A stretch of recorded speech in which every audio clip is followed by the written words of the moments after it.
convite do Centro Acadêmico de Ciências Biológicas, o Cabil Colmeia, que me fez o convite para vir aqui dar uma palestra para vocês, biólogos, alguns durante o curso, alguns já no momento da sua formação, para que vocês pudessem ver aonde que um biólogo pode chegar. Essa é uma pergunta muito boa, muito legal, e ela tem uma resposta gigante, gente. O biólogo pode chegar em 1,5 milhão de lugares com a sua profissão. O biólogo tem a chance de trabalhar na licenciatura dentro de uma escola e fazer coisas muito legais lá dentro. Ah, não é só da aula. Não, não é só da aula, de jeito nenhum. Mas o biólogo também pode fazer o bacharelado e depois vir para um mestrado, para um doutorado. Eu, por exemplo, eu não tenho bacharelado, eu tenho apenas a licenciatura, mas eu fiz o meu mestrado, fiz o meu doutorado, fiz o pós-doc e consegui ser aprovada num concurso público de professora na Universidade Federal de Uberlândia, onde eu trabalho. Eu sou lotada no Instituto de Biologia, mas eu dou aula para biologia, para o curso de biotecnologia e para o curso de agronomia. Então, aonde um biólogo pode chegar? Nossa, tem muita resposta para essa pergunta, muita mesmo. E dá para a gente chegar longe, dá mesmo. A palestra que eu preparei para vocês tem o título Cadê o polinizador que estava aqui? Consequências do declínio de polinizadores para o nosso futuro. Nessa palestra, eu gostaria que vocês se sintam à vontade, completamente à vontade, para fazer pergunta na hora que vocês bem entenderem. Quiser falar durante a palestra, pode falar. Se quiser só escrever, escreve que a Laura lê para mim. Eu não vou ter acesso ao que vocês escreverem, porque eu estou vendo só a imagem do meu slide, tá?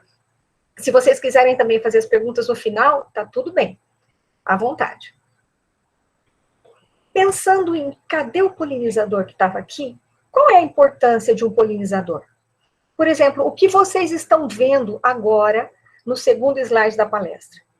Vocês estão vendo um monte de comida.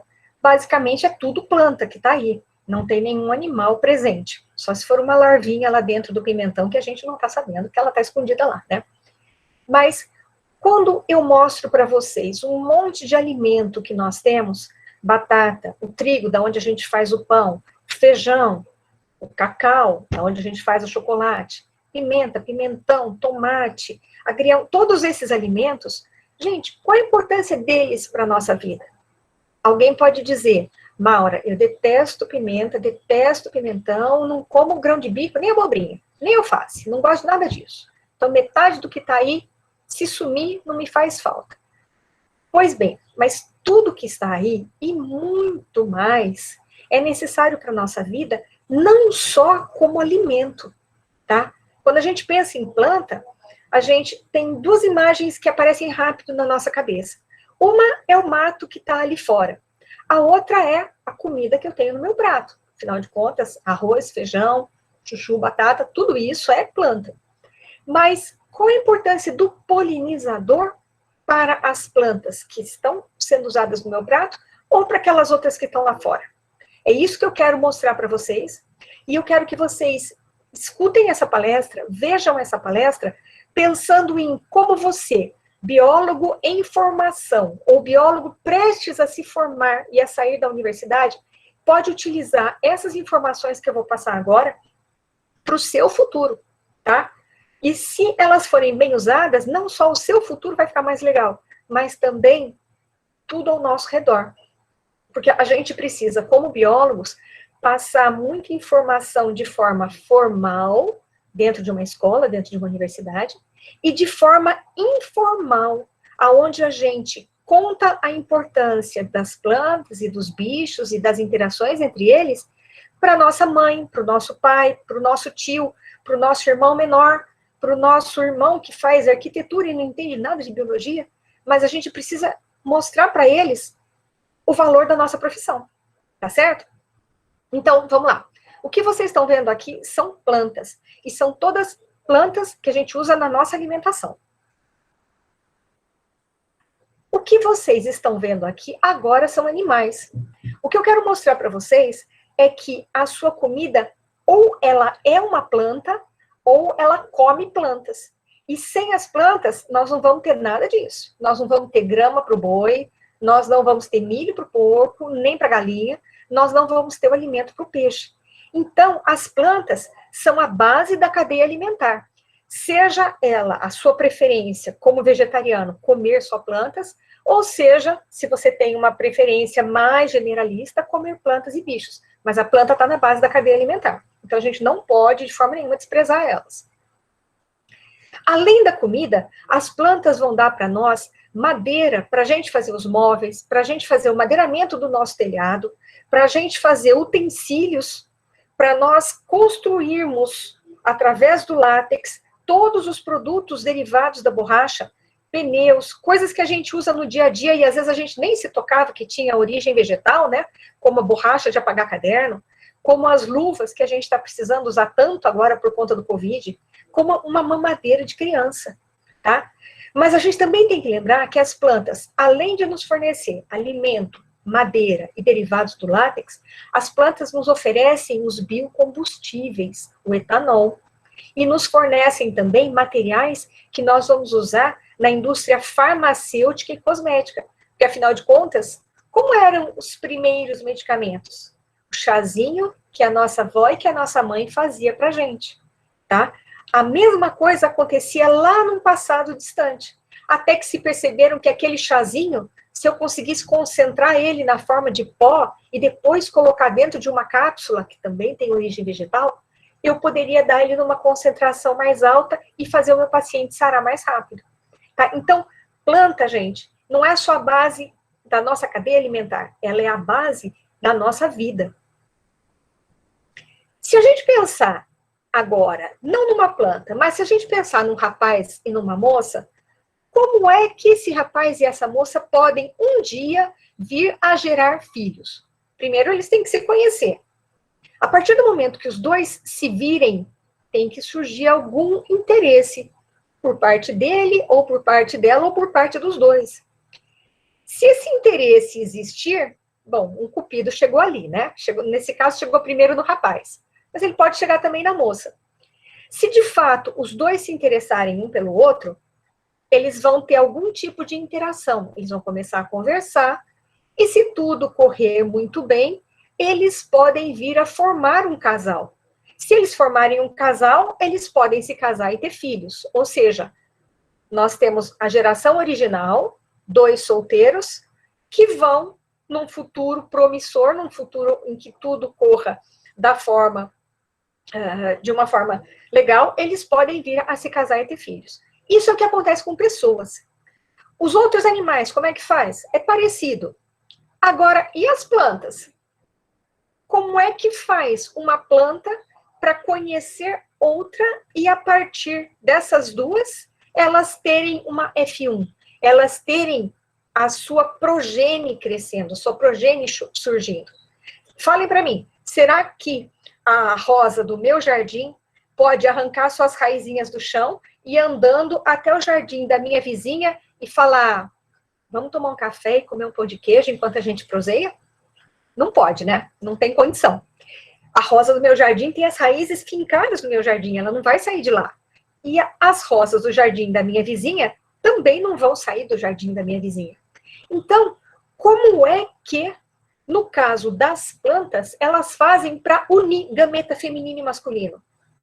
No caso dos animais, a gente sabe, existe mobilidade. No caso das plantas, essa mobilidade é reduzida. Mas ela é reduzida na planta adulta. Ela não é reduzida no grão de pólen. O que é o grão de pólen? O grão de pólen é aquele pozinho amarelo que nós temos nas plantas e que ele pode ser levado de uma flor para outra. E ele carrega dentro dele o gameta masculino. Como vai ocorrer essa transferência do gameta masculino para outra flor?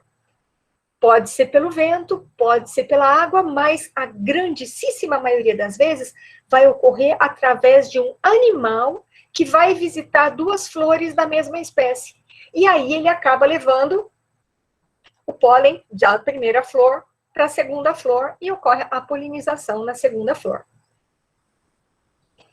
Vamos lembrar como é uma flor. Aqui eu estou mostrando para vocês um lírio, tá? Lírio é uma monocotiledônea. ele vai apresentar não pétalas e sépalas, mas ele apresenta tépalas, ou seja, as estruturas são extremamente semelhantes entre si, enfeitando a flor, fazendo um chamariz bem grande, bem bonito, e que lança perfume no ar. E aqui nós vamos ter o quê? No quadro de cima, nós temos a indicação para vocês dessa região central, que eu não... Vocês estão vendo a minha seta, gente? Conseguem ver? Sim, estamos vendo a sua seta, sim. Ótimo, obrigada, Laura. O que vocês estão vendo aqui, apontado pela minha seta, é a superfície do estigma. O estigma faz parte da porção feminina da flor. Essa é uma flor completa, ou seja, ela tem os dois sexos, masculino e feminino na mesma flor. A minha seta, sumiu, mas voltou, aqui está apontando para o estigma. O estigma, ou superfície estigmática, é onde o pólen tem que ser depositado.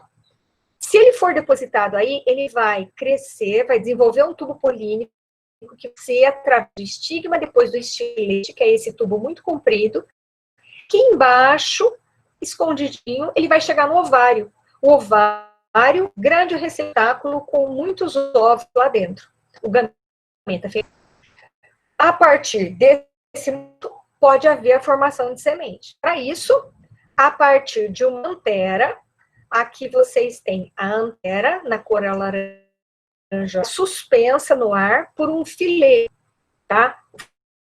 Filé braço sustentando a antera lá no alto. Na antera vai haver a produção do pólen. O grão de pólen é a linha, normalmente amarela, mais intenso, mas basicamente amarela.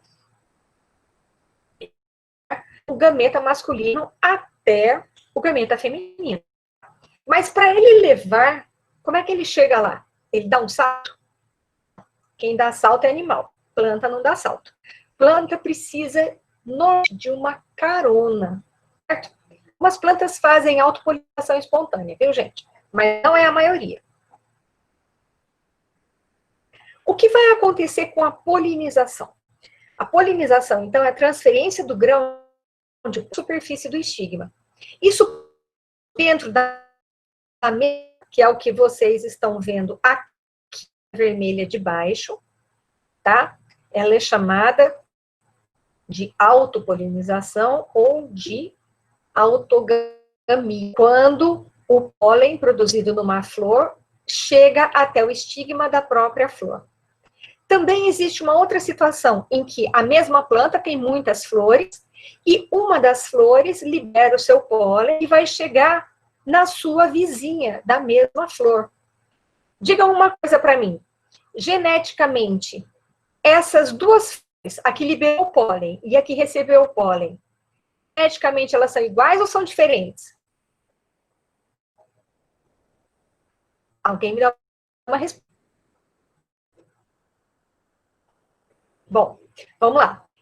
Essa planta toda, desse lado aqui, ela é oriunda de uma única semente, correto? Inteira saiu de uma única semente, então ela tem um único pool gênico. Se ela tem um único pool gênico, essa flor é irmã dessa, é produzida aqui na mesma planta. O pool gênico dos óvulos e dos grãos de pólen dessa é incrivelmente semelhante da flor do lado. Incrivelmente semelhante. Então, nesse caso, o que vocês veem como seta vermelha, seja o grão de pólen produzido numa flor, chegar até o seu próprio estigma, ou seja, o grão de pólen produzido numa outra flor, poliniza a flor da mesma planta, isso daqui é autopolinização. Esta é chamada de autogamia e esta é chamada de gaetonogamia. São simplesmente termos mostrar a autopolinização, tá? Autopolinização é interessante? Sim, é interessante. Especialmente no caso de você ter uma planta invasora. Por exemplo, você tem uma gramínea. Essa semente de gramínea chegou em um local aonde houve uma grande queimada, ou aonde passou um trator e deixou o terreno limpo, entre aspas, deixou o terreno triste, deixou só terra. O que vai acontecer ali naquela terra? Seja uma terra que o trator passou, ou seja uma terra que foi queimada, não tem mais planta. As sementes que chegarem provavelmente vão ser poucas no início. E essas poucas sementes podem vingar, podem dar flores, podem dar plantas que vão florescer. A partir do momento que ela floresce, será que ela vai ter muitos beija-flores, abelhas, borboletas indo lá polinizar? Ou será que, como tem pouca planta, vai ter pouca flor e vai ter pouco polinizador? Quando tem um caso como esse, são chamadas espécies pioneiras. Muitas das espécies pioneiras são essas que começam a se desenvolver num local que foi degradado, num campo aberto, numa clareira. Essas pioneiras, muitas vezes, fazem uso do processo de autopolinização. Porque se ela precisar de um pólen de uma outra planta da mesma espécie, talvez ela não tenha isso disponível. Então, ela faz autopolinização. Mas, quando nós temos mais de uma planta da mesma espécie, uma fornecendo pólen e a outra podendo receber o pólen, aí a situação fica mais interessante. Porque aí nós temos uma situação chamada polinização cruzada. Polinização cruzada vai acontecer quando o pólen é transferido entre plantas diferentes da mesma espécie. E o mais legal é que nessa polinização cruzada, aí você vai ter uma troca gênica. Troca gênica significa a chance de frutos maiores, frutos com diâmetro maior, frutos com mais semente. Isso daí é extremamente interessante para as plantas, tá certo? Especialmente porque a maioria das plantas vai se desenvolver em locais que podem ter alterações ao longo do tempo. Se você tem alterações ambientais ao longo do tempo, é legal que você tenha variabilidade genética na sua população vegetal, porque alguns vão se sair bem naquele ambiente, outros não. Então, se você tem variabilidade, você garante que vários indivíduos vão permanecer lá, mesmo com o ambiente mudando. E a gente sabe que o nosso ambiente está mudando, né? Pelo menos aqui em Uberlândia, vocês não têm ideia. O calor que nós estamos passando. Outubro sempre foi quente, mas esse ano, olha, tá difícil. Então, vamos lá. No Brasil, quase 80%, 76% das plantas cultivadas dependem de polinizadores. Especificamente, dependem de abelhas para frutificar. Gente, esse é um valor muito alto, mas muito alto mesmo. Esse valor indica para gente que, na ausência de abelhas e de outros polinizadores, nós teremos um número muito grande de plantas, cerca de 25%, um quarto das plantas, não vão dar frutos, porque ela não consegue sozinha levar o grão de pólen dela até o estigma. Ela depende de algum animal que faça esse transporte. Vamos ver aqui. Digam para mim, essas imagens de comidas aqui do lado, alguma delas dá vontade em vocês? Por exemplo, eu como tudo isso que está aí do lado, mas se eu ficar sem café e sem chocolate, eu não vou ser uma pessoa legal. Eu não vou conseguir ser uma pessoa legal sem café e sem chocolate. Veja uma coisa. Pois é, eu não estou sozinha nessa dependência de café e chocolate, né? Vamos lá. Olhem aqui nessa tabela. A primeira coluna é a coluna onde eu mostro os cultivos, ou seja, as plantas que nós cultivamos ativamente para obter dela alimento.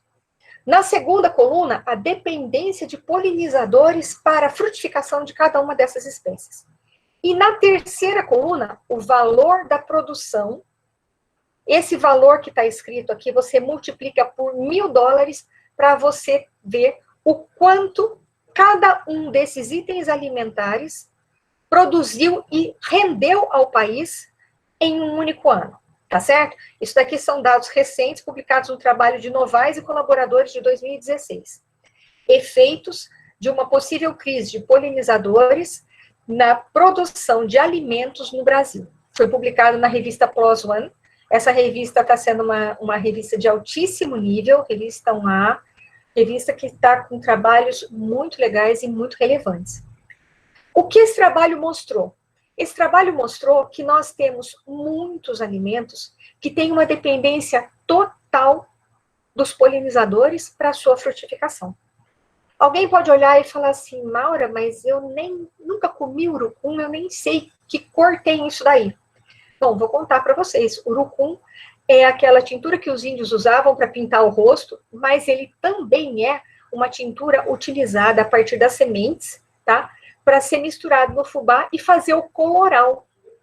Quem de vocês aqui usa coloral em casa? Eu acho que não é possível que eu seja a única que usa coloral em casa. Coloral vai servir para...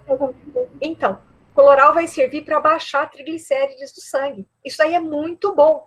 E foi descoberto agora que ele abaixa triglicérides. Mas, há tempos atrás, as nossas avós já usavam o coloral para deixar a comida mais vistosa, mais apetitosa.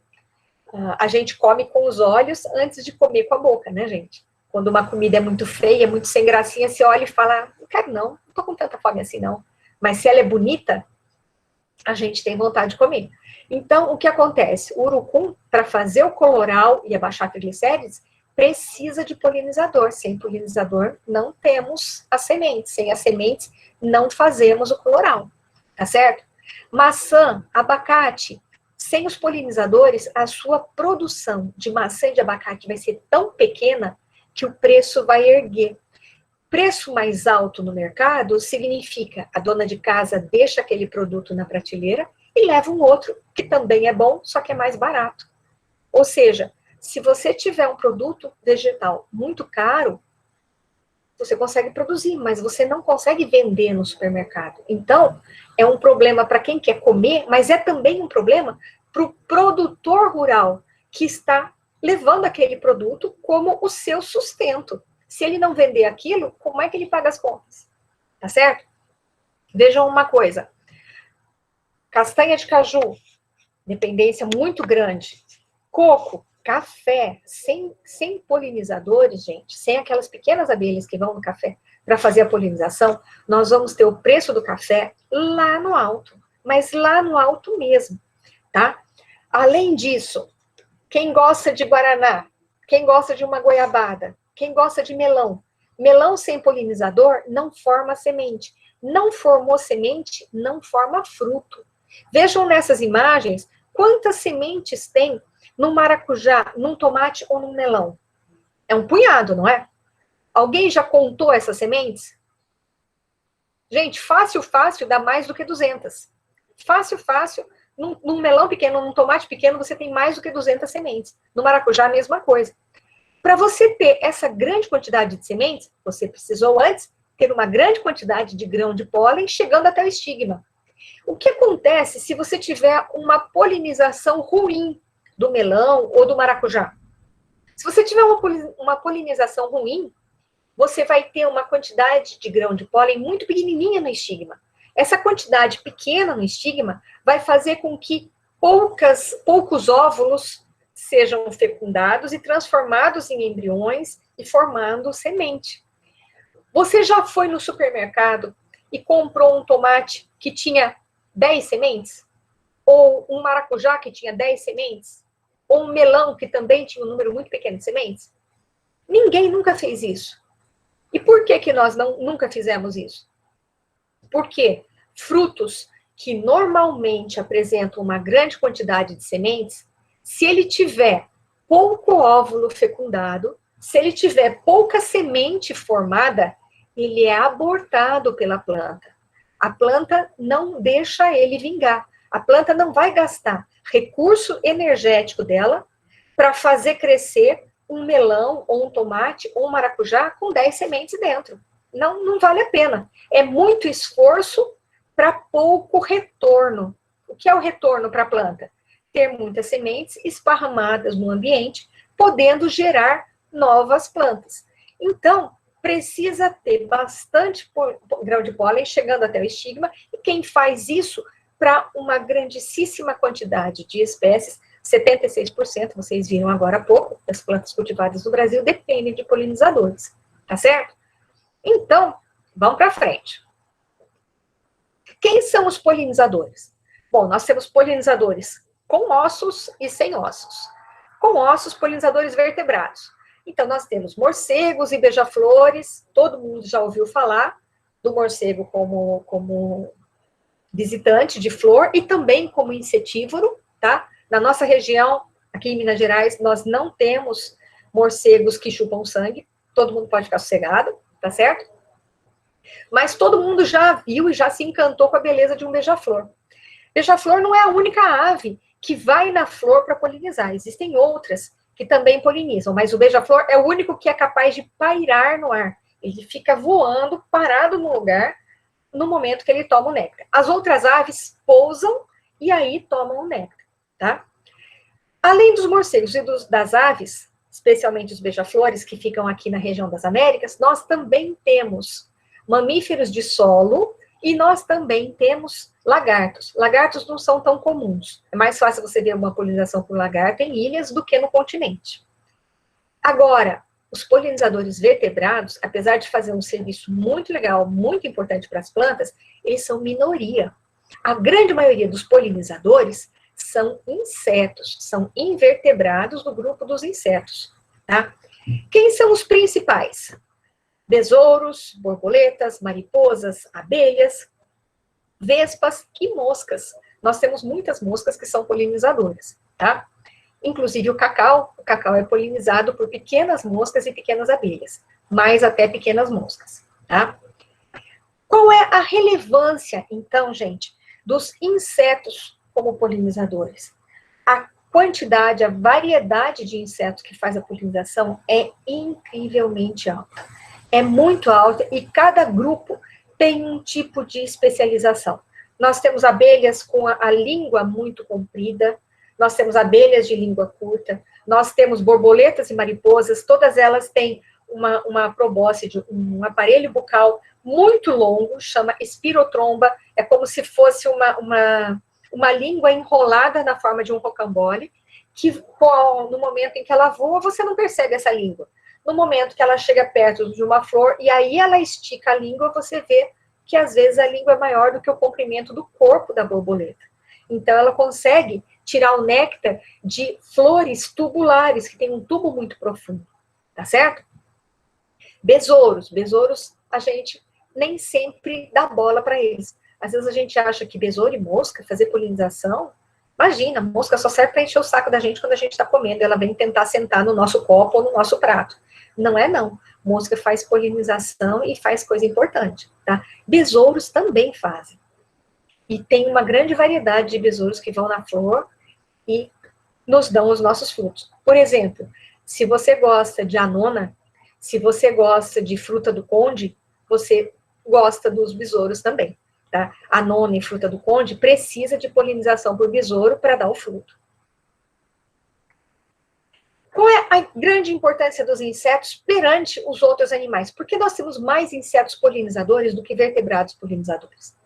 Bom, a gente já pode começar falando pelo número, tá? De todos os animais que existem na face da Terra, 72%, um pouco mais, são insetos. Os outros são todos os outros, tá? Em uns outros, você vai ter vertebrados, você vai ter aranhas, você vai ter minhocas, você vai ter todos os outros animais, mas 72% são insetos. Então, o grande número, a grande abundância em número dos insetos supera demais todos os outros. E eles não superam apenas em abundância numérica, mas também em variedade de espécies, de ordens, cada uma com a sua adaptação. Tá certo? Vamos lá. Qual é a grande importância da riqueza de espécies dos animais, dos insetos? Eles têm um ciclo de vida muito curto. Com o ciclo de vida muito curto, o que acontece? As gerações surgem rapidamente. Muitos insetos têm mais de uma geração ao longo de um único ano.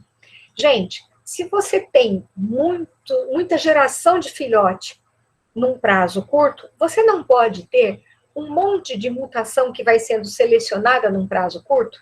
Isso daí ajuda, quanto mais mutação você tem, quanto mais geração você tem num prazo curto, maior a chance de você ter mutações benéficas sendo fixadas na F1. Maior chance de você ter uma F1, ou seja, os seus filhotes mais selecionados para aquelas características ambientais que estão mudando. E nós estamos num ambiente que está mudando bastante. Então, o ciclo de vida curto beneficia a adaptação das espécies a um ambiente em mudança, tá? Tamanho reduzido dos insetos mostra que eles vão comer pouco. Se eles comem pouco, eles vão se adaptar a uma infinidade de ambientes, porque nem todo ambiente é rico em alimento, correto? Especialmente naqueles exemplos que eu já dei para vocês, uma clareira, uma área devastada por uma queimada, uma área em que um fazendeiro não cuidou bem e houve um grande processo de erosão, então poucas plantas estão lá. Essas poucas plantas vão oferecer alimento em quantidade pequena, mas se o animal é pequeno, ele come pouco, então está tudo bem para os insetos. Outra coisa, os insetos têm diferente nicho alimentar para jovens e adultos. Muitos animais comem a mesma coisa quando são jovens ou quando são adultos. Olha a nossa espécie. A espécie humana come arroz, feijão, batatinha, desde neném até velhinho. Tá? Nos insetos, isso daí é diferente. Por exemplo, nós temos besouros que o adulto vai se alimentar da flor, tecidos da flor, da pétala e do néctar e do pólen, mas as suas larvas vão comer plantas em decomposição no solo. Então, nicho alimentar diferente significa adultos e jovens não competem pelo mesmo alimento. Isso é muito bom. Outra coisa, muitas espécies de insetos vão apresentar adultos alados. Adultos alados vai permitir a dispersão para locais muito distantes. Você pode falar, Maura, formiga não tem asa, cupim não tem asa, como é que faz? Aí eu vou te contar. Formiga, os reprodutores têm asa sim. Cupim, os reprodutores têm asa sim, e eles podem voar para longe. Veja uma coisa, nós estamos começando a época das chuvas, não estamos? Quando vocês tiverem a primeira, segunda, terceira chuva na casa de vocês, eu garanto que vai entrar siriri voando pela janela. O que é o siriri? Siriri é o adulto do cupim. O adulto do cupim é alado. E ele voa nas primeiras chuvas, porque macho e fêmea precisam se encontrar voando, vão copular, a fêmea desce para o solo e ela vai achar um local de terra molhada e fofa para começar a construir o ninho. Ela não vai construir o ninho numa terra totalmente seca e dura, tá? Então, nas primeiras chuvas, quando entrar siriri na sua casa, você vai falar, a professora Maura falou, isso daqui é o siriri. Tá? Isso aqui é o cupim, chegando. Pode jogar ele para fora da sua casa, tá, gente? Tem permissão. Aqui também eu jogo para fora. Vamos lá. Outra coisa que facilita para os insetos chegarem nas plantas, chegarem nas flores e fazerem a polinização é o fato deles terem um sistema neuromotor sensorial muito sofisticado. Por exemplo, nós olhamos para uma flor que é inteira amarela e vemos uma única cor. Quando os animais olham para essas flores, eles conseguem perceber o ultravioleta. Então, eles enxergam mais do que nós. Tudo isso vai beneficiar demais a interação deles com as plantas. Tá? Das 26 ordens de insetos, nós temos 5 intensamente relacionadas às flores. Essas ordens, elas tiveram uma vantagem evolutiva tão grande perante as outras 21 ordens, que essas 5 ordens de insetos intensamente relacionados às plantas, em especial à polinização, elas compreendem quase que 85% do total de espécies de insetos. Então, veja, para o inseto, a flor foi um ganho evolutivo gigantesco, foi uma oportunidade evolutiva gigantesca, que beneficiou demais os animais que se ligaram a ela. Quem são esses insetos? São principalmente besouros, borboletas e mariposas, abelhas, vespas e formigas, moscas e tisanópteros. Tisanópteros são os trips, insetos muito pequenininhos, muito mesmo. Às vezes você está com ele na mão e nem enxerga. Por que houve essa grande associação dos insetos com as plantas? Essa grande associação aconteceu lá num tempo evolutivo bem para trás de nós, lá no Paleozoico, aonde surgiram as primeiras plantas vasculares, as primeiras plantas terrestres. As primeiras plantas terrestres surgiram aqui atrás, no Paleozoico, mais ou menos no meio do Paleozoico, quando numa beira de rio, numa beira de mar, não se sabe ainda se era água doce, água salgada, ou a alga salobra, aquela do mangue, tá? Mas num local com água chegando na terra, algas e outros vegetais que pertenciam ao ambiente aquático começaram a ser depositados sobre a terra, sobre aquelas rochas. E nem todos morreram. Os que conseguiram viver passaram a receber uma quantidade maior de luz do sol. Mais luz do sol, mais fotossíntese. Mais fotossíntese, mais compostos secundários, mais açúcares produzidos. Isso é bom para a planta. Então, aquela planta que não ressecou ao sair da água, foi a primeira que começou a dominar o ambiente terrestre. No ambiente terrestre, as plantas mais simples que nós temos hoje em dia são os musgos, tá? Depois, os musgos pertencem ao grupo das briófitas. Depois nós temos os grupos das pteridófitas. Pteridófitas são as samambaias. Samambaias foram as segundas a aparecer. Conforme o tempo passou, surgem os pinheiros, que são as gimnospermas. E os pinheiros são as primeiras plantas terrestres que apresentam sementes. Depois de um tempo, surgem as angiospermas. As angiospermas, gente, estão aqui mostradas para vocês pela linha verde. Nessa linha verde, vocês têm o surgimento das angiospermas já no Mesozoico, tá? Lá no período Cretáceo. Mas, antes disso, já tinha muito inseto presente. Os insetos estão representados por essas linhas aqui de baixo. O que nós temos? Nós temos tisanópteros na linha amarela e coleópteros na linha vermelha, que são os primeiros a aparecer no registro fóssil. Depois nós temos moscas, em laranja. Aí nós temos himenópteros, vespas, abelhas e formigas em rosa. E as borboletas e mariposas em azul. Vejam uma coisa. Quando as angiospermas apareceram lá na linha verde, nós já tínhamos muito bem desenvolvidos vários dos insetos que hoje em dia são os polinizadores principais de muitas plantas. Vejam uma coisa, os clientes já existiam no ambiente quando surge esse restaurante novo com uma comida muito gostosa que atraiu todos esses clientes, tá certo? Qual era a comida gostosa que as flores estavam oferecendo? Pólen, néctar e mais um monte de outras coisas que eu vou mostrar para vocês. As abelhas, então, elas são, de todos os insetos, são os principais polinizadores. Nós temos mais de 20 mil espécies de abelhas no mundo. No Brasil, nós temos mais de 2.500, tá? Aqui vocês estão vendo abelhas diferentes, uma trigoninha no alto, depois uma apis mellifera com a cabecinha enfiada dentro de uma flor, e aqui uma Eulema nigrita, uma centridine, voando perto de uma flor de óleo. O que elas vão buscar na flor? A flor tem que ter algo muito interessante para atrair os polinizadores. Por que nós vamos numa loja ou num supermercado? Porque nós queremos um produto que a gente sabe que está lá. Por que os insetos polinizadores, os vertebrados polinizadores vão até a flor? Porque eles querem algum recurso que está lá. Que recurso é esse? No caso da primeira flor, a branquinha, ela está oferecendo pólen. Ela é uma mirtácea que tem uma grande quantidade de estames.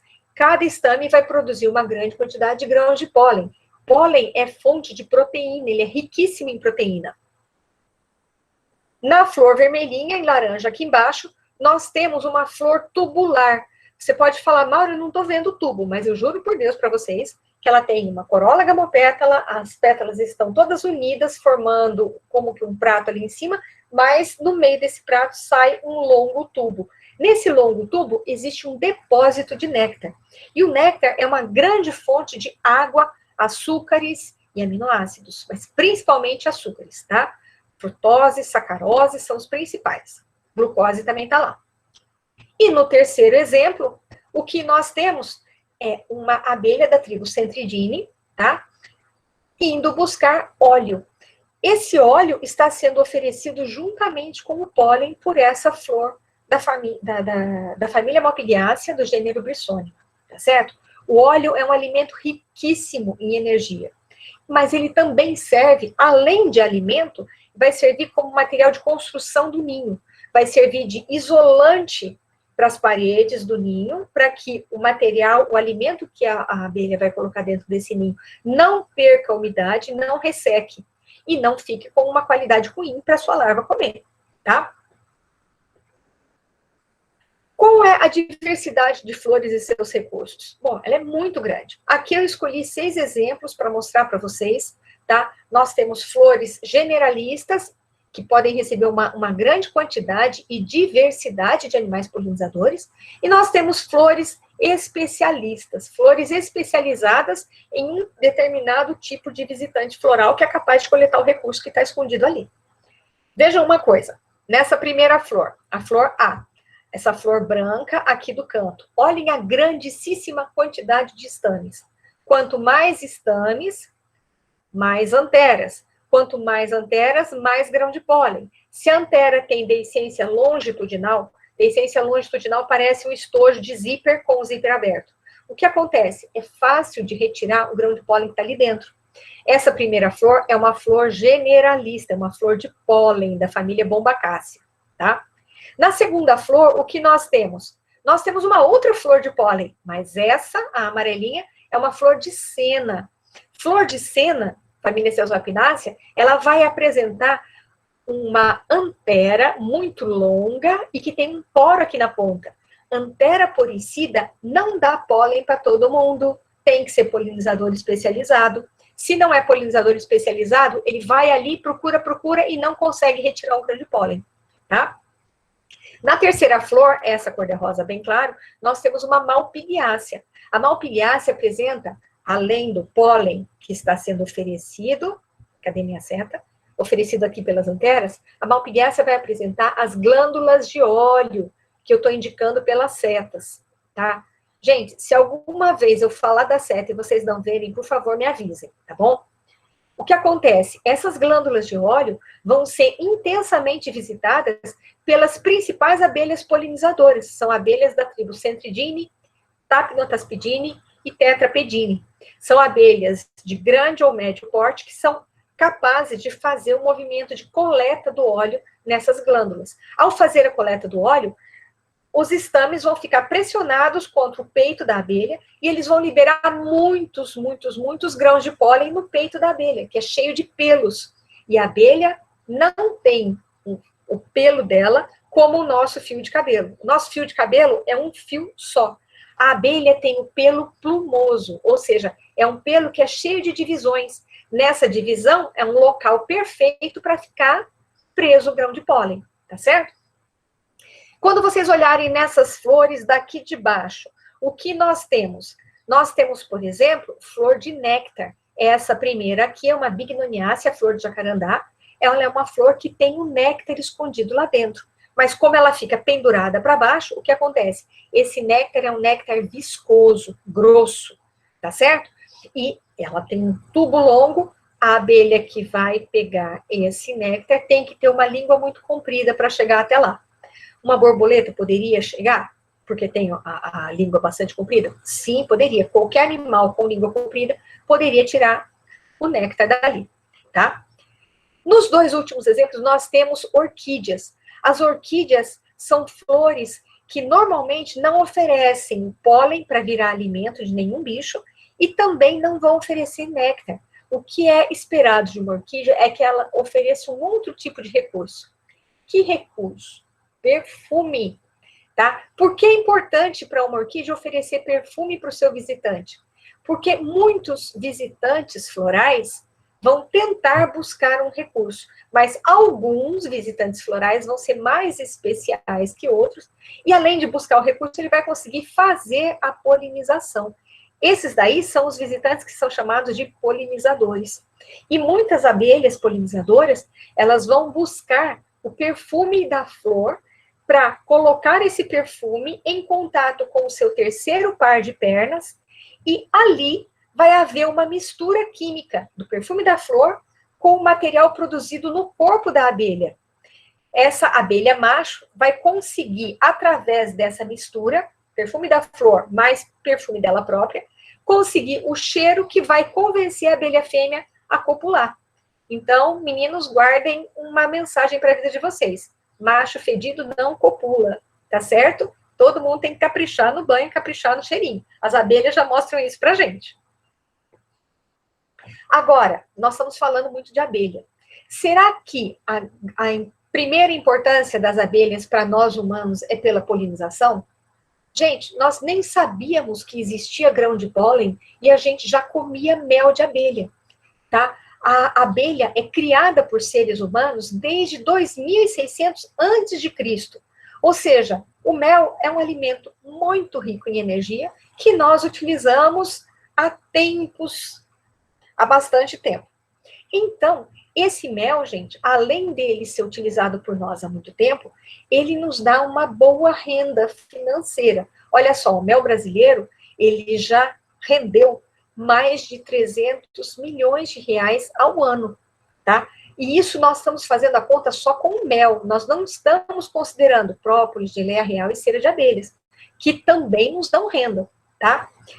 Normalmente, as abelhas sociais vão produzir uma quantidade de mel que dá para a gente retirar. Tem o manuseio mais conhecido por nós, e a Apis mellifera é a que vocês estão vendo aqui, com esse favo bem amarelo. Tá? Essa daqui é a Apis mellifera. Mas o que vocês estão vendo na primeira imagem é a abelha social Friezella, e essa abelha é uma das abelhas nativas sociais aqui do nosso território brasileiro. Essas abelhas, gente, têm uma capacidade de visitação muito legal nas plantas.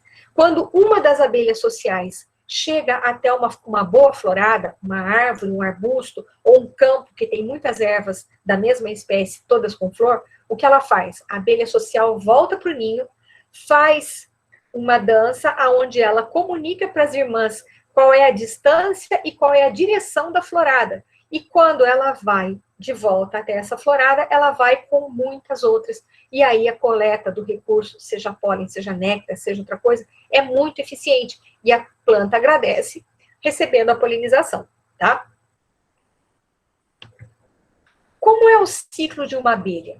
Aqui eu estou mostrando para vocês, nessas imagens aqui de baixo, o ciclo de uma abelha solitária. Abelha solitária Centris, gênero Centris. O que essa abelha vai fazer? Depois de copular, ela vai até um barranco, ela vai escavar esse solo arenoso, vai construir um túnel ali dentro. Esse túnel pode ser acessado por nós biólogos, tá? Aqui vocês estão vendo a mão da professora Claudinese, ela está retirando o ninho lá de dentro, e depois de retirar, nós vemos que esse daqui é um ninho jovem, é um ninho que tem apenas 3 células de cria. O que é a célula de cria? A célula de cria parece um copinho. Esse copinho vai ser feito com cera das plantas, prensada na areia, tem um formato côncavo, e ali dentro vai ser colocado néctar, ali dentro vai ser colocado pólen, e vai ser colocado também óleos florais. Então, esse indivíduo adulto que fez o ninho, ele está representado aqui em cima. O indivíduo adulto vai até as flores e vai coletar um alimento. Alimento para ele próprio, por exemplo, néctar. Vai coletar também grão de pólen, vai coletar também óleos e vai levar para construir o seu ninho. O óleo vai servir como material de construção e também como material para ser misturado no pólen e no néctar para fazer esta bolota de alimento. Esta bolota de alimento fica dentro das células de cria e ela recebe um único ovo. Cada uma das células de cria recebe uma pelota de alimento e um único ovo. Esse único ovo vai ficar aqui em cima por alguns dias até que ele eclode. Quando o ovo eclode, sai uma larva. Essa larva começa a se alimentar daquela pelota de alimento. E ela come aquilo tudo, lentamente, ao longo de vários dias, até que essa larva está tão grande que ela vai empupar. A partir do momento que ela empupa, o que nós temos é um momento que uma pessoa que não é bióloga ia dizer, nossa, a pupa está completamente parada. A gente que é biólogo sabe, a pupa não está completamente parada. Se você tocar nela, você percebe pequenos movimentos. Isso daí é muito importante, porque está acontecendo uma transformação gigante no corpo desse animal, tá? Daqui, o que vai acontecer? Essa pupa tem que se transformar, criando asas, antenas, um exoesqueleto duro, pernas, para se transformar num adulto. Depois dela comer tudo aquilo, entra na fase de pupa e nós vamos ter o desenvolvimento do adulto. O adulto sai e vai começar todo o ciclo de novo, com base em recursos da flor. Agora, nós vamos entrar, de fato, no tema da nossa palestra, que é a crise global de polinizadores. Quando a gente fala em crise global de polinizadores, eu não estou falando só de problema com as abelhas. Eu estou falando problemas com abelhas, borboletas, mariposas, besouros, morcegos, beija-flores, todos eles estão passando um aperto nesse momento. E por quê? Qual é o problema? O que está causando essa crise? O que está causando essa crise, gente, são vários fatores. Um deles, muito conhecido por nós, é o desmatamento e a destruição de ninhos. Vejam uma coisa, se eu colocar fogo num terreno baldio perto da minha casa, eu sei se lá naquele terreno baldio tinha ninho de abelha no solo? Tinha ninho de abelha num tronco caído? Ou tinha um ninho de abelha numa arvorezinha que estava lá? Eu não sei. O que acontece se eu colocar esse fogo? As abelhas adultas fogem, mas elas perderam a casa dela. E as abelhas juvenis e as larvas de abelhas que estavam lá? Todas elas vão morrer, porque a larva não vai sair do ninho, tá? Nem a larva de abelha, nem a larva de um coleóptero que estava lá naquele solo comendo planta morta, nem a lagarta de uma borboleta, todas elas, todas as fases juvenis vão ser mortas no momento que você tem o desmatamento, no momento que você tem a queimada. Tá? O ninho é completamente destruído. E os adultos que fogem do fogo, que fogem da derrubada do ninho por um trator ou por uma enxada, o que ele vai fazer? Ele não tem para onde voltar. Se ele não tem para onde voltar, a chance dele ser caçado por um predador é enorme. Tá? Mas, além disso, também existe a chegada de espécies exóticas. Espécie exótica, por exemplo, a Apis mellifera, que chegou aqui no Brasil, trazida pelo professor Kerr, a pedido do nosso governo, para melhorar a produção do mel nacional. A quantidade de mel que nós tínhamos produzidas no Brasil era baixa, porque nós trabalhávamos com apis vindas da Europa. São muito mansas e produzem menos mel. Dr. Kerr foi até a África, escolheu colônias, escolheu rainhas de lá, de colônias muito produtivas, e trouxe para cá, e deixou trancadas, para que não houvesse fuga. Com um manuseio errado de uma das pessoas que trabalhava lá, as telas que ficavam na frente daquelas colmeias, que eram telas fechadas, que permitiam apenas a passagem das operárias. A operária é menor que a rainha. A rainha ficava trancada dentro da colmeia e as operárias podiam sair. O que aconteceu? Com o manuseio errado dessas telas, as telas ficaram afastadas e as rainhas conseguiram enxamear. Ou seja, nós temos aqui no Brasil um grande exemplo de uma espécie exótica que chegou e tomou o lugar de espécies nativas. Ou seja, deslocou as espécies nativas daquelas, as abelhas nativas daquelas plantas que elas visitavam muito. Além disso, nós temos um perigo gigantesco que está ficando cada vez pior, que são os agrotóxicos. Por exemplo, nós temos a classe dos piretroides, as classes dos neocotinoides e vários outros, que nem vale a pena a gente ficar falando aqui. O Brasil vai consumir, gente, atualmente, 20% de todo agrotóxico produzido no planeta. Isso é muito agrotóxico mesmo. Eu acabei de derrubar o meu transmissor de internet. Eu espero que vocês ainda estejam me vendo. Falem alguma coisa comigo. Sim, estamos te vendo. Graças a Deus. Então, não posso mais bater a mão aqui. Tá, eu fico brava com a história do agrotóxico, bato a mão na mesa e derrubo aquela caixa. Ainda bem que a conexão não caiu. Vamos lá. Qual é o grande problema dessa quantidade gigante de agrotóxicos que está sendo colocada aqui? Gente, o agrotóxico, ele foi pensado para o bem, mas ele tem uma atuação para o bem e ele também tem uma atuação para o mal. Qual é essa atuação para o mal? O que ele faz que tanto perturba? Tá? O que ele faz é, ele adoece uma grande série de insetos. Porque quando a gente pensa de, eu tô com lagarta na minha plantação, eu preciso eliminar a lagarta, eu vou usar o quê? Vou usar um inseticida. Um inseticida mata inseto. Inseto que ajuda a planta a dar flor e inseto que come a planta. Ou seja, eu não tenho um borrifador de um gelzinho matador só da lagarta de borboleta que está me perturbando. Não, eu tenho um inseticida. Inseticida mata insetos em geral.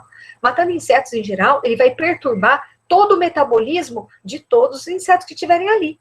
O que está acontecendo hoje em dia? Hoje em dia está acontecendo que muitas das abelhas que são atingidas não diretamente pelo lançamento do agrotóxico, mas que vão visitar flores, vão visitar plantas que receberam o agrotóxico diretamente, porque é uma planta de um cultivo agrícola, ou plantas de áreas nativas ao redor dos cultivos, o que acontece? Essas plantas fazem a coleta do pólen e do néctar e ele vem para a colmeia com o agrotóxico. Olha só, o agrotóxico não fica só onde você pôs. O agrotóxico é levado para a colmeia através do néctar e através do pólen que está sendo coletado pela abelha ou que está sendo comido por qualquer outro inseto. O que vai acontecer? O inseto que comer esse material contaminado não vai crescer bem. Ou seja, o mel que está sendo produzido lá e que depois vai ser vendido para nós comermos, ele está chegando com piretroide, com neocotinoide e com outros produtos químicos que são colocados na lavoura, tá? Para nós ele faz mal? Sim, ele faz mal. Mas e para o inseto, que é um animal muito menor que nós? Faz um mal ainda pior, tá? Por exemplo, as larvas das abelhas não crescem bem ao se alimentar com o mel ou com o néctar ou com o pólen que é levado para a abelha lá para o ninho, no momento que ele está contaminado.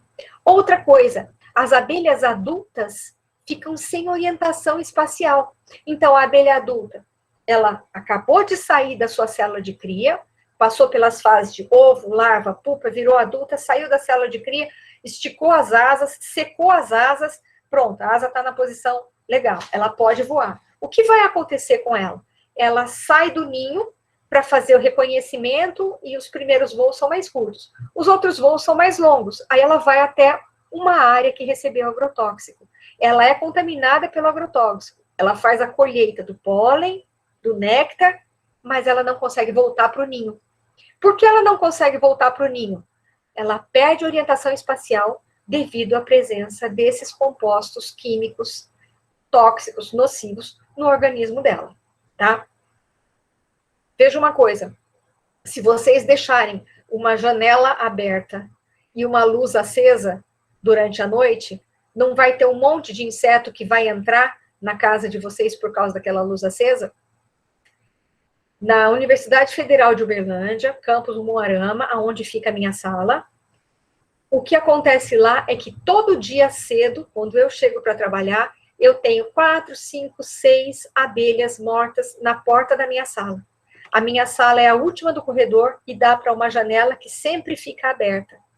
E mesmo que a luz esteja acesa, esteja desligada à noite, sempre tem algum brilho lá por conta das caixas e dos materiais que a gente deixa no corredor. O que acontece? As abelhas entram, não conseguem sair, não chegam até a colmeia, elas morrem ali. Porque elas perderam a orientação espacial graças à grande quantidade de agrotóxicos que vem sendo aplicada nas plantações ao redor da cidade onde eu estou. Isso é uma judiação. E, infelizmente, não é uma coisa que está acontecendo só aqui, está acontecendo para todo lado. Vamos ver outra coisa. As mudanças climáticas mais intensas que nós estamos tendo agora. Por exemplo, o aquecimento global. Está um calor insuportável. Tá? Esse calor incomoda a gente, mas a gente é vertebrado. A gente tem um ar-condicionado, a gente tem um ventilador, a gente consegue se abanar, coloca uma roupa mais fresca. Nós temos como quebrar o galho, mas as plantas não têm jeito, não. As plantas têm que aguentar esse sol cada vez mais forte e, às vezes, tendo alteração no ritmo das chuvas. Por exemplo, nesse gráfico em azul que eu estou mostrando para vocês, a temperatura média anual da cidade de Uberlândia está sendo mostrada nessa linha crescente. E as chuvas estão sendo mostradas nas barras. Vejam uma coisa, aqui nós estamos tendo um volume maior de chuvas e nós estamos tendo uma temperatura que está aumentando. Esse trabalho foi feito ao longo de 10 anos, tá? Começou no meu doutorado e aí seguiu com o mestrado e o doutorado de uma aluna excelente chamada Andréia Andrade Vilela, tá? O que nós conseguimos ver ao longo desse estudo? Nós conseguimos ver que, ao longo de 10 anos, temos um aumento de 1 grau na temperatura. Alguém pode falar, Maura, 1 grau é pouco, né? A gente mal percebe o aumento de 1 grau. A gente mal percebe porque a gente é gente. Se a gente fosse planta, a gente percebia mais. Se a gente fosse inseto, a gente percebia mais, porque a variação de temperatura afeta muito mais a eles do que a nós, tá? O que aconteceu ao longo do tempo com esse 1 grau a mais? Houve uma mudança na época e na intensidade das floradas. Gente, vejam isso. O que vocês estão vendo nessa figura em amarelo são 4 espécies vegetais na época da sua florada. Aqui eu estou mostrando para vocês quando é que floresceu cada uma dessas 4 espécies vegetais. Olhem que ali no alto nós temos a florada de 2008 e de 2009. Depois nós temos as floradas de 12 e 13 e as floradas de 2013 e 2014. Vejam que uma das espécies, apenas uma, Banisteriopsis malifolia, teve um aumento na quantidade de flores produzidas. Mas todas as outras 3 tiveram queda na quantidade de flores produzidas. Por que isso aconteceu? Aconteceu porque uma das espécies disse: nossa, tá ficando mais quente, que bom, eu adoro isso. As outras 3 espécies falaram: não aguento esse calor, não consigo produzir minhas flores. Percebem o que está acontecendo? Quando nós temos uma alteração no ambiente, as plantas melhor adaptadas, as plantas que recebem algo de bom dessa mudança, vão dominar. E as plantas que não conseguem se adaptar a essa mudança, começam a ter uma queda no seu fitness.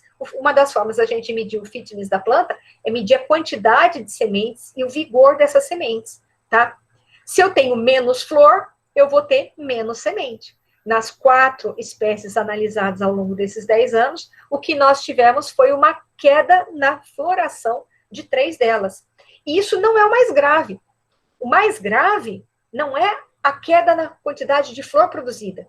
O mais grave, gente, é que houve a sobreposição de 2 floradas. Olhem aqui na imagem de baixo, tá? Na florada de 2013 e 2014. Aqui o que nós temos? Aqui nós temos 2 espécies que a florada sobrepôs.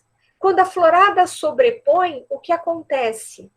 Acontece que a oferta de alimento, néctar e alimento, pólen, nesse caso aqui é o alimento pólen e óleo, ela é sobreposta.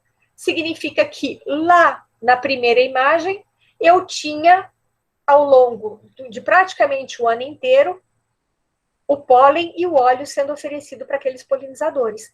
Na última imagem, eu não tenho ao longo do ano inteiro mais, tá? Porque o momento da florada de 2 espécies se sobrepôs. Agora não está sendo mais uma florada sequencial tão legal quanto na primeira e na segunda imagem. Outros motivos da crise global de polinizadores. Nós temos, por exemplo, os distúrbios na colônia causados por doenças e por parasitas. Aqui eu estou mostrando para vocês esse pontinho vermelho, ele é um parasita chamado Varroa destructor. E o nome foi muito bem dado para ele, porque ele causa uma grande destruição nas colmeias aonde ele chega. Como é que ele chega na colmeia? Ele é um ácaro, ele é muito pequenininho, ele parece mais ou menos o ponto de uma... Você bate a sua caneta numa folha de papel, aquele pontinho é quase do tamanho dele, tá? Ele é extremamente pequeno. Ele vai ser disperso por insetos adultos que estão voando no ambiente. Um dos locais aonde os polinizadores vão é as flores. O ácaro desce de uma abelha, fica na flor esperando a próxima abelha vir. Essa próxima abelha serve de carona para ele chegar até uma colmeia nova. Quando ele chega numa colmeia nova, o que ele vai fazer? Ele vai colocar os seus filhotes ali, que vão se desenvolver em novos ácaros e vão infestar a colmeia. Como eles vão fazer? Eles vão se alimentar da hemolinfa, das larvas que estão crescendo dentro das células de cria. Eles vão se alimentar também das pupas que estão nas células de cria. E depois eles vão sair junto com adultos, voando para outros locais e descendo desses adultos na vegetação, esperando chegar mais insetos. Então, a partir do momento que chegou um ácaro, Varroa destructor, numa colônia, a colônia inteira vai ser contaminada. E aquela colônia vai servir de local de dispersão. Isso é muito perigoso, tá? Não só perigoso em áreas naturais, em colônias nativas, colônias naturais, mas também em ambientes que já usaram tanto agrotóxico que dizimaram as colônias nativas. Por exemplo, os Estados Unidos. Lá a quantidade de agrotóxico usada era muito grande. Qual foi o resultado? O resultado foi o que nós estamos começando a ver aqui no Brasil, tá? Destruição de colmeias, destruição de ninhos. Quando existem plantações que precisam dos polinizadores para ter fruto e não tem mais ninhos por ali, os cultivadores, os agricultores começam a alugar colmeias. E isso foi o que aconteceu lá nos Estados Unidos. Colmeias alugadas eram trazidas de um canto a outro do país para polinizar os cultivos de maçã. Eu falei para vocês, precisa de polinizador, para polinizar amêndoas, para polinizar uma série de outros cultivos vegetais. Então, as colônias atravessavam o país de um canto a outro, tá?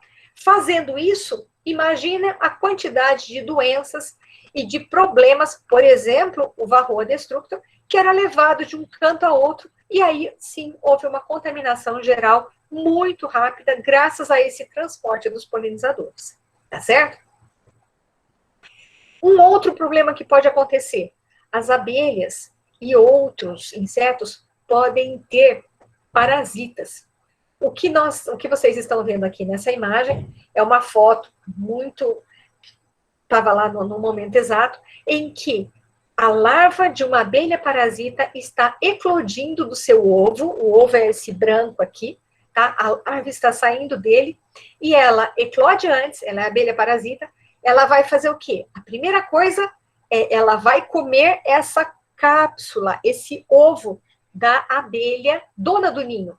A abelha dona do ninho colocou todo esse mel, pólen e óleo aqui como alimento depositado para o seu ovo ingerir a partir do momento que a sua larva eclodisse. Mas a abelha parasita chega, coloca o ovo dela lá e a larva dela eclode antes. Quando a larva da abelha parasita eclode, a primeira coisa que ela faz é comer o ovo da dona da casa. Depois que ela come o ovo da dona da casa, aí ela vai se alimentar do pólen, néctar e óleos que estão lá depositados, tá? Então, esse daqui é mais uma das dificuldades que os insetos polinizadores enfrentam. Mas aí vem uma pergunta. Eu posso proteger só uma espécie de abelha, como, por exemplo, a Apis mellifera, que um monte de apicultor consegue cuidar bem? Ou a Apis e mais algumas poucas espécies, e tudo vai ficar bem para a polinização das plantas? O que vocês acham? Me digam alguma coisa.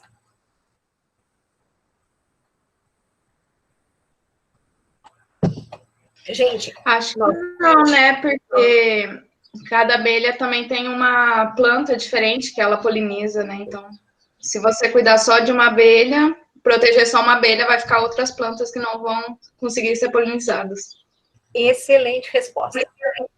Excelente resposta mesmo.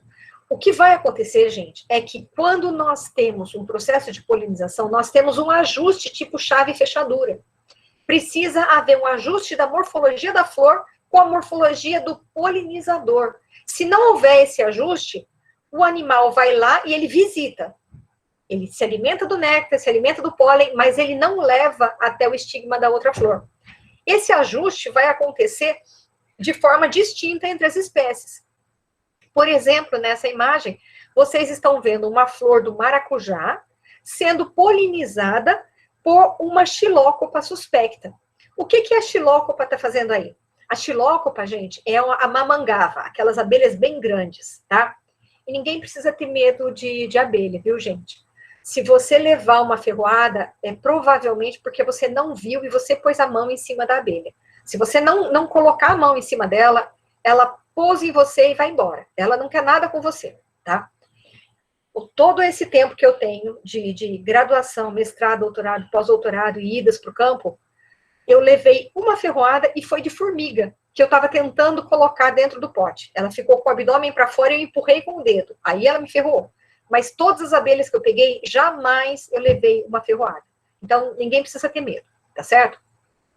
Se acontecer, normalmente é por falta de perícia nossa e não por vontade dela. Ainda mais porque quando as abelhas ferroam, elas morrem, né? Então, nenhuma abelha quer ferroar você, pode ter certeza disso. Mas o que acontece aqui? Por que eu estou dizendo que essa flor do maracujá está sendo polinizada pela Xilócopa suspecta? A Xilócopa é uma abelha grande, uma mamangava, que vai chegar até a flor do maracujá e ela vai inserir a sua língua longa neste tanque de néctar que existe ao redor do ovário. Esse tanque de néctar aqui tem um néctar que não é muito aguado, ele é um pouco viscoso. Se ele é um pouco viscoso, a abelha que está nessa posição, daqui a pouco ela está vindo para o outro lado da flor, para fazer a coleta do néctar. Ao fazer esse movimento em circunferência em volta do tanque de néctar, ela está tendo as anteras da flor, que eu estou mostrando aqui na seta, derramando um monte de grão de pólen nas costas dela, no pelo da perna, no pelo do tórax e no pelo do abdômen. Até na lateral do abdômen dela tem néctar, tá? Nas asas dela, néctar não, perdão, tem pólen, grão de pólen, é o que vocês estão vendo aqui em amarelinho. O néctar está aqui embaixo e ela está lambendo, tá certo? O grão de pólen está saindo das anteras e está ficando no dorso dela. Só que, ao mesmo tempo em que isso acontece, a superfície estigmática está aqui mais alta, pegando grão de pólen. Talvez seja grão de pólen dessa própria flor, talvez seja grão de pólen de uma outra flor da planta vizinha que veio no dorso da abelha, tá? Então, nesse momento, aqui nós temos um momento de polinização. De fato, a Xilócopa suspecta está polinizando a flor do maracujá.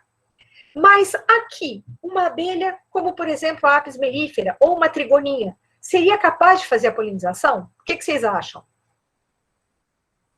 Eu estou perguntando e eu já dei a resposta, já dei a cola para vocês ali embaixo, né? Nesse slide, eu já estou falando para vocês que ela não é capaz. E as abelhas pequenas não são capazes de polinizar o maracujá, a Passiflora edulis flavicarpa, porque elas não têm a altura necessária para que a antera toque o seu dorso no momento que ela bebe o néctar. As abelhas menores vão beber o néctar e só. Elas podem até coletar ativamente os grãos de pólen da antera para levar para o ninho. Mas por que o grão de pólen chegaria até o estigma? Não chega, tá certo? Se não chega até o estigma, aqui nós temos um ovário elevado. Esse ovário não vai receber os tubos polínicos trazendo gameta masculino. E não vai haver aqui no ovário o desenvolvimento das sementes e a formação do fruto, tá certo? Então, para uma flor grande, como a flor do maracujá, Passiflora flavicarpa, nós precisamos de uma abelha grande como a Xilócopa suspecta. Uma abelha menor, aqui ela vai ser um ladrão de pólen ou um ladrão de néctar, mas não vai ser um polinizador, tá certo? Vamos ver um outro exemplo. Será que, então, toda vez que uma abelha é uma boa polinizadora ali para o maracujá, ela vai ser boa polinizadora para outros locais? Não, porque não é só o tamanho da abelha que vai ser levado em consideração.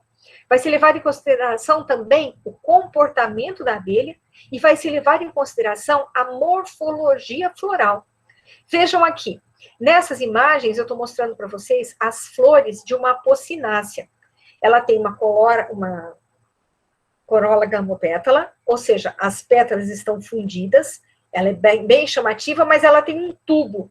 Esse tubo floral, ele tem um estreitamento. Olhem aqui na imagem B, a seta mostrando o estreitamento.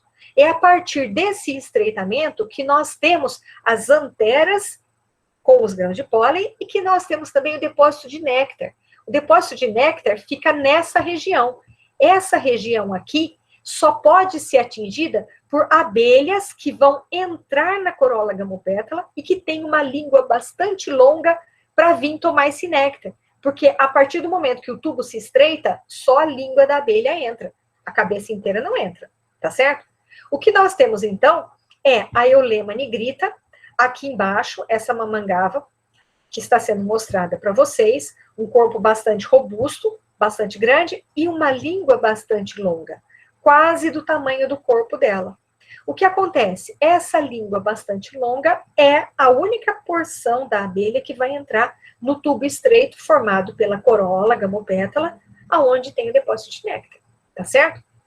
Bom, a Eulema nigrita consegue fazer a polinização. Ela chega aqui, entra no tubo e toma o néctar. Mas a xilócopa não consegue. A xilócopa é uma outra mamangava, uma outra abelha de grande porte, que tem a língua mais curta, mas ela tem um aparelho mastigador poderoso. O que a xilócopa faz? Ah, florzinha, você não me dá um néctar por bem, você vai me dar um néctar por mal.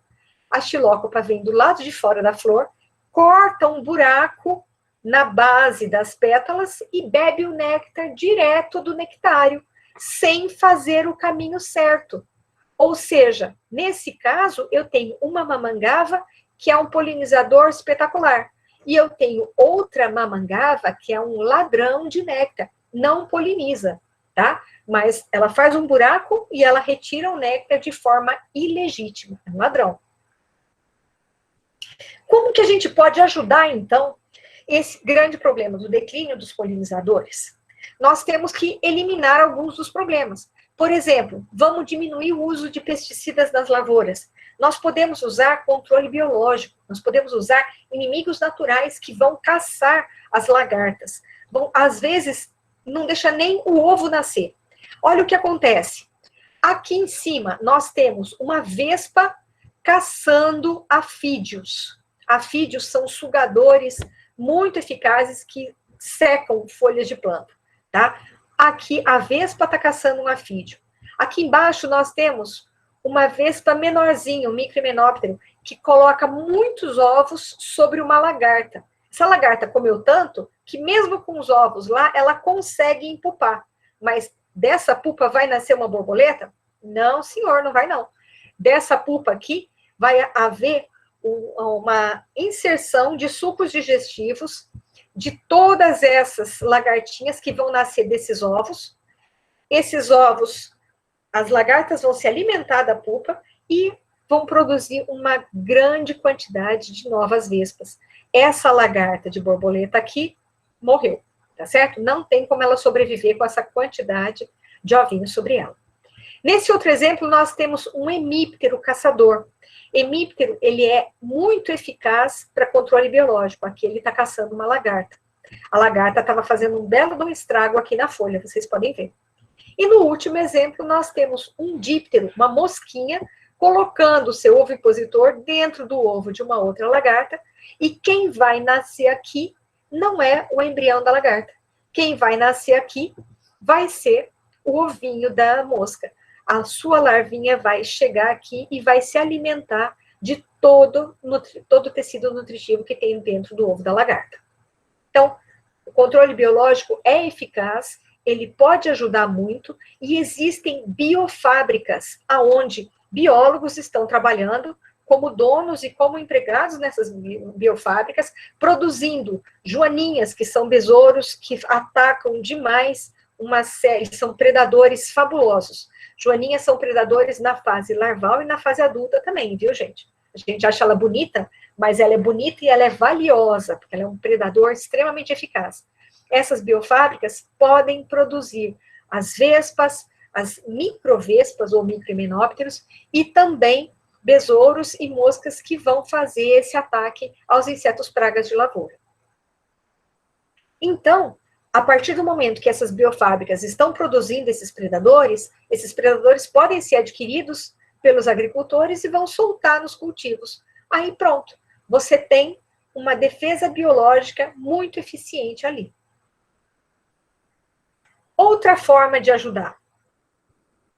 Preferir cultivos mistos do que monoculturas. As monoculturas são uma extensão de terra muito grande, onde você tem um único vegetal sendo plantado. Se você tem um único tipo vegetal sendo plantado ali, imagine quando uma borboleta, uma mariposa, ou qualquer outro inseto que se alimenta daquele vegetal, o que ele vai pensar quando ele vê aquela grande plantação de exatamente a comida que ele quer? Ele vai falar, nossa, eu cheguei no céu. Todos os ovos ele vai colocar lá e vai esparramar. Ou seja, se você tem cultivos mistos, uma planta protege a outra, porque uma planta tem um composto secundário que o inimigo, a larva que come a vizinha não gosta. Então, cultivos mistos vão ter uma quantidade de ataque de herbívoros incrivelmente menor do que monoculturas.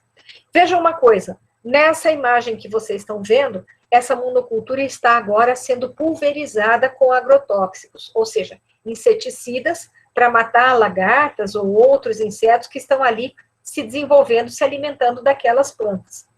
Falem uma coisa, as pessoas que estão distribuindo esse inseticida, elas estão de shorts e camiseta e chinelo? Não, né? Elas estão de macacão, luva, máscara, elas estão muito bem protegidas. Praticamente só o olho está de fora. Por que isso, gente? Porque o inseticida pode afetar o corpo humano. Se pode afetar o corpo humano, e esse afetar não acontece apenas no momento da pulverização, mas acontece também depois, enquanto o princípio ativo do agrotóxico permanece funcionando. Ou seja, muitas vezes a gente está indo no supermercado e está comprando um alimento que você fala, nossa, essa maçã está bonita, essa verdura está bonita, mas lembra, você tem que chegar em casa e deixar ela de molho no bicarbonato, deixar ela de molho na água com sal. A água com sal vai matar o ovinho que está lá, um ovinho de qualquer coisa, que veio junto com a sua maçã ou com o seu pé de alface. Mas a água com bicarbonato é a melhor mistura que a gente tem, conhecida, caseira, para fazer a limpeza de agrotóxico, tá? Então, a gente tem que tomar cuidado, isso daí não faz bem. Não faz bem nem para o inseto e nem para a gente. Se fizesse bem para a gente, essas pessoas que vocês veem de macacão amarelo estariam de shorts e camiseta. Por que nós temos que pensar nas plantas e nos polinizadores, gente? Porque as plantas são a base da nossa cadeia alimentar, tá? A planta vai dar o sustento para uma lagarta, que vai ser caçada por uma vespa, que pode ser parasitada, lagarta novamente, tá? Por um microhimenóptero, uma vespa menorzinha. Ou por uma mosca, que vai colocar o ovo, vai colocar o seu ovo dentro do ovo do herbívoro, tá? Isso daí é um efeito que nós vamos ter ao longo de toda a cadeia. Se nós pensarmos na lagarta comendo a planta e depois no predador e no parasita se alimentando da lagarta, nós estamos pensando em efeitos do topo para a base, efeitos top-down.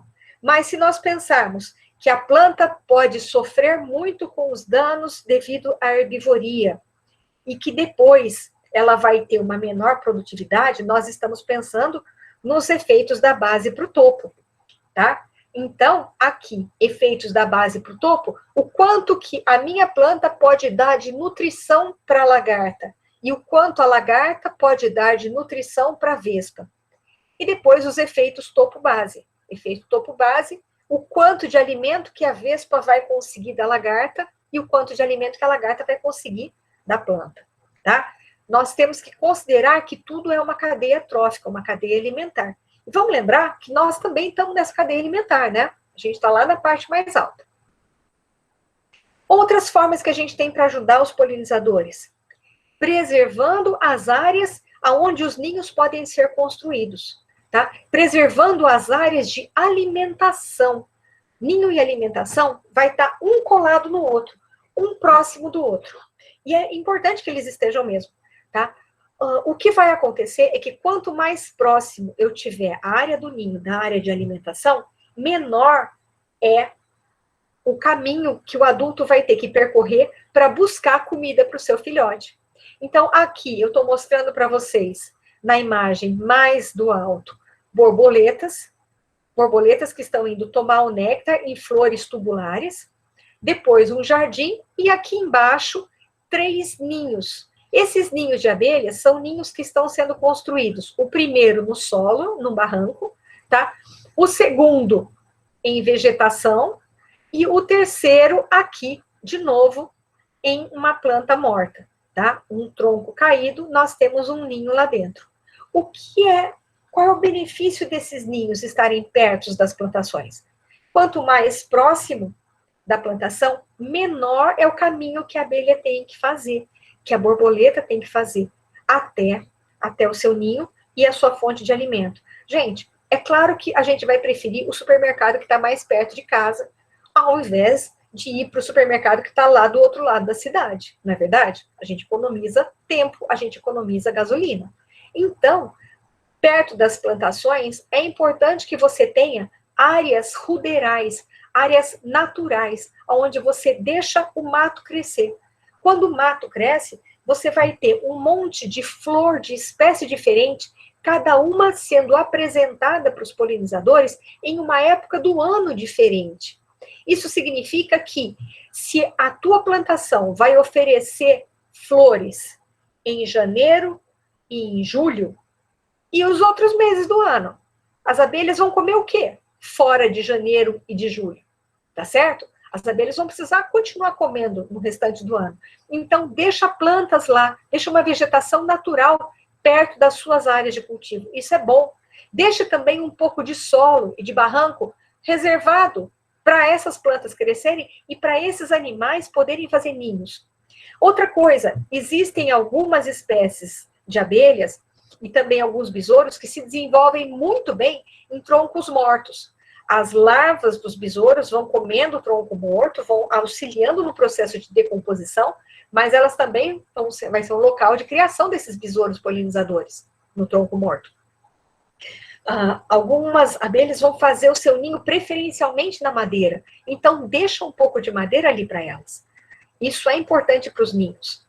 E se você não está pensando agora numa fazenda, numa área de cultivo, mas você está pensando, por exemplo, na cidade, o que nós podemos fazer na cidade, gente, é cultivar flores. Qual flor? Aquela que você quiser, aquela que você gostar mais. Quanto mais variedade nós tivermos de flores sendo cultivadas, mais recursos nós temos para polinizadores diferentes. Polinizadores diferentes vão auxiliar a nossa comida a ficar mais barata. Então, é muito legal, é muito importante a gente cuidar deles. Isso é função de biólogo, hein? Vamos lá. Uma outra forma que a gente pode fazer, e aqui é uma coisa extremamente interessante que nós podemos utilizar, inclusive nas escolas. Vamos construir ninhos artificiais. Esses ninhos artificiais, como o que está sendo mostrado para vocês aqui, tanto os bambus de um lado, quanto a casinha do outro, podem ser construídos em escola. Professor de biologia, professor de ciências, trabalhando junto com o professor de artes, trabalhando junto com um professor que vai poder trabalhar habilidade manual das crianças e criatividade. Essa casinha pode ser feita pelas crianças de uma escola para dar de presente para os pais, para os próprios pais colocarem no jardim. O que vai morar nessa casinha? Abelhas solitárias, principalmente, tá certo? Em cada um dos furinhos que foi feito aqui, uma broca de furadeira, tá certo? Ou aqui nos bambuzinhos colocados embaixo, ou num papelão torcido, ou em galhos secos que são acumulados todos juntos, ou até em pinhas, que você coloca aqui do lado, pode haver a formação de um ninho de abelha solitária. O ninho de abelha solitária, se a gente tirar um desses bambuzinhos daqui e colocar aqui do lado, ele pode ser construído com folhas de plantas, mais ceras de plantas, e depois cada porção dele vai ter uma célula de cria com alimento depositado e um ovinho. A abelha solitária vem, fecha essa célula de cria e constrói uma próxima. Enche de alimento, mais um ovinho e fecha. Até que ela faz todo o bambuzinho com as suas 4, 5, 6, 8 células de cria, tá? Pode ser aqui, que ela acabou de fazer, usando a folhagem ainda está meio verde, ou aqui, que já está mais velha, a folhagem já secou, tá? Mas as abelhas já nasceram, tá certo? Isso daqui, gente, é coisa que um biólogo do bacharelado ou da licenciatura pode fazer para aumentar a quantidade de polinizadores que nós temos. E vejam uma coisa, nós não temos plantações perto das cidades, nós não temos pessoas que têm horta no fundo do quintal, eu mesmo tenho, ainda mais agora na pandemia, meu filho construiu para mim os tanques aonde eu estou cultivando as minhas plantas. Gente, esse tipo de enfeite de jardim é também um local onde eu posso garantir o ninho, a presença das abelhas que vão ir polinizar as plantas da minha horta, as plantas do meu quintal. Ou no caso de um fazendeiro, ele pode fazer isso daqui numa escala maior e garantir as abelhas solitárias que ele vai ter lá, fazendo a polinização de todo o material dele. Portanto, isso é extremamente valioso. E quando nós pensamos em flores, às vezes as pessoas me perguntam, Maura, qual flor é melhor plantar? Gente, todas elas, aquelas que vocês quiserem. E, em especial, flores de espécies vegetais de pequeno porte, herbáceas, tá? Como na imagem que eu estou mostrando para vocês. Por quê? Porque elas produzem uma grande quantidade de sementes, elas podem ser plantadas direto no sol. Então, eu só tenho um espacinho muito pequeno no meu jardim. Plante e elas vão te dar as abelhas. Elas vão trazer o mel, vão trazer o pólen. Olhem uma coisa, esse gráfico que eu estou mostrando para vocês aqui, isso é originário da minha tese de doutorado, onde eu trabalhei com 7 espécies vegetais, e essas espécies vegetais, cada uma está representada com uma cor diferente. Aí está representado apenas o momento de flor presente no campo. Vejam uma coisa, com 7 espécies de planta, eu tenho uma sequência de floradas que ocupa o ano inteiro. Ou seja, 7 espécies de plantas vão oferecer o recurso floral, nesse caso, pólen mais o óleo, para as abelhas e elas vão ser mantidas alimentadas o ano todo. Digam uma coisa, será que as abelhas que foram nessas espécies vegetais que eu estudei eram exclusivas dessas plantas? Não, não eram não. As plantas que eu trabalhei são plantas da família Malpighiaceae que oferecem pólen e óleo para suas abelhas coletoras, suas abelhas visitantes, e também outros animais, por exemplo, moscas vão lá também, besouros vão lá também para fazer uso do pólen como alimento. Agora, as abelhas que polinizam essas 7 espécies, representadas aqui, cada uma por uma cor, são as mesmas abelhas que vão no maracujá, nos cultivos comerciais de maracujá que nós temos aqui na cidade. Então, quando você tem o mato preservado, você tem o polinizador preservado. A população em geral sabe disso? Não. A população em geral não sabe. Liga mato a um lugar onde pode criar bicho, onde alguém pode jogar lixo e vai criar bicho. Gente, mato é muito mais do que isso, tá? Mato é um reservatório de ninhos de polinizadores, e aonde os polinizadores vão se alimentar no momento que a tua plantação de tomate, de maracujá, de qualquer coisa, não está com flor. Mato é onde o polinizador é mantido vivo. Então, a gente precisa, de fato, pensar nisso como uma das coisas que os biólogos podem fazer para auxiliar a população a entender o valor da nossa profissão e a entender o valor dos polinizadores. Porque se nós não temos polinizadores, nós vamos ter uma comida muito mais cara. Isso não é legal para ninguém, tá?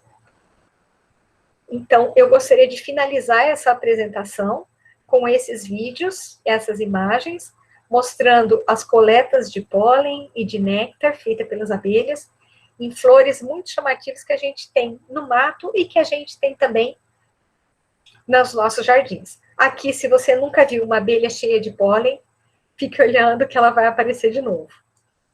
Tá certo? Agora eu abro para perguntas. Fiquem à vontade.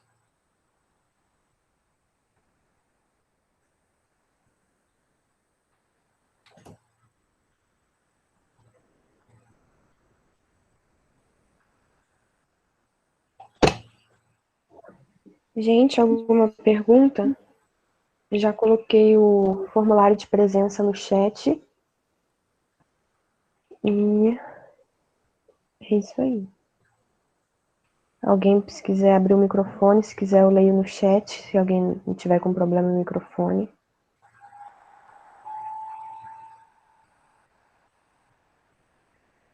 Daqui a pouco vocês vão ter a palestra do professor Cassiano. O professor Cassiano é um professor excelente, da mesma instituição que eu estou, do mesmo instituto, inclusive. O professor Cassiano é famoso pelas boas aulas que ele dá, além de ser um excelente pesquisador. Então, hoje vocês vão ter uma palestra muito legal daqui a pouco. Mas eu espero que vocês também tenham gostado dessa daqui. Eu vou tirar vou tirar a imagem, vou tirar o vídeo, para eu poder voltar e ter a imagem de vocês, caso alguém queira fazer perguntas, tá?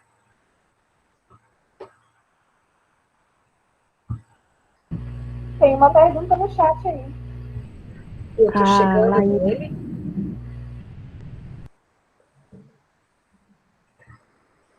A Laísa perguntou se no ninho artificial pode ter rolha de vinho. Desculpa, eu não estou conseguindo ainda abrir meu chat. A Larissa perguntou se no ninho artificial pode ter o quê? Rolha de vinho. Rolha de vinho? Pode ter, mas se ela tiver com um cheiro ainda forte do vinho, isso daí pode incomodar, tá? Então, se tiver o cheiro forte do vinho, talvez não seja muito bom. Mas se você colocar galhos de árvore cortados, se você colocar os bambus são, assim, o sonho de qualquer abelha solitária, tá? Porque eles têm um diâmetro legal, eles têm uma profundidade legal e não tem nada lá que vai incomodar a abelha. No caso da rolha de vinho, se a presença do cheiro do vinho ainda for forte, isso pode incomodar.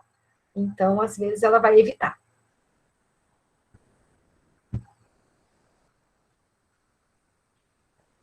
Muita gente elogiando a palestra também. Foi uma excelente palestra. Muito obrigada, Helena. Eu que agradeço. Eu que agradeço e fico lisonjeada de ter sido chamada por vocês.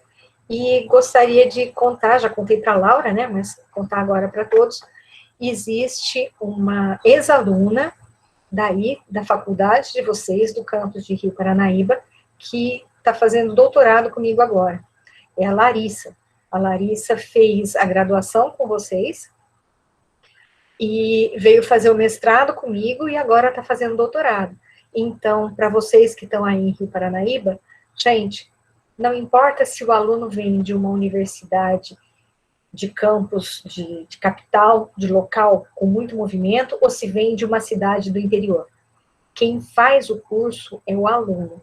O aluno estuda, o aluno aprende, o aluno vai para frente. Então, não importa se você está num local pequeno ou num local grande. Você gosta do que você está estudando? Você estuda para valer, querendo aprender mesmo? Você está gostando do curso? Você vai conseguir chegar aonde o teu sonho te levar, tá? Nunca acredite naquelas pessoas que vêm e dizem, é muito difícil, não tenta não. Tenta sim, tenta sim.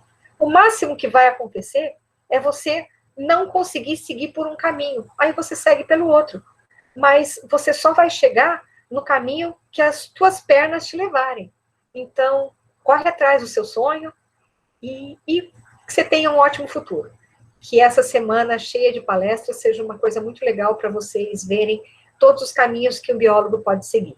Seja como professor num colégio e montando as casinhas de abelhas junto numa associação com a professora de artes, seja indo fazer um mestrado, depois um doutorado e fazer uma pesquisa muito legal, tá? Mas vocês estão numa profissão que dá muito futuro.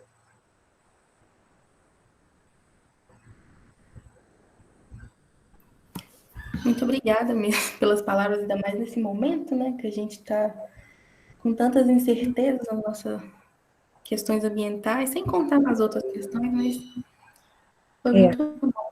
Foi uma palestra muito incrível. Você é incrível. Foi tudo muito legal. Obrigada. Espero que vocês tenham gostado e a palestra foi gravada pelo grupo e vai ficar à disposição de vocês. Então, eu também fico à disposição de vocês, tá? Eu não coloquei meu e-mail, mas eu sou professora da Universidade Federal de Uberlândia, do Instituto de Biologia. Então, é fácil vocês me acharem, tá? Inclusive, o professor Cassiano, que vai apresentar daqui a pouco, vocês acham o meu e-mail e o dele no Instituto de Biologia da Universidade Federal de Uberlândia, tá? Foi um prazer estar com vocês. O prazer foi todo nosso, Helena. Muito obrigada mesmo. Então, tá bom. Acho que é isso, o pessoal não tem mais pergunta, né? É.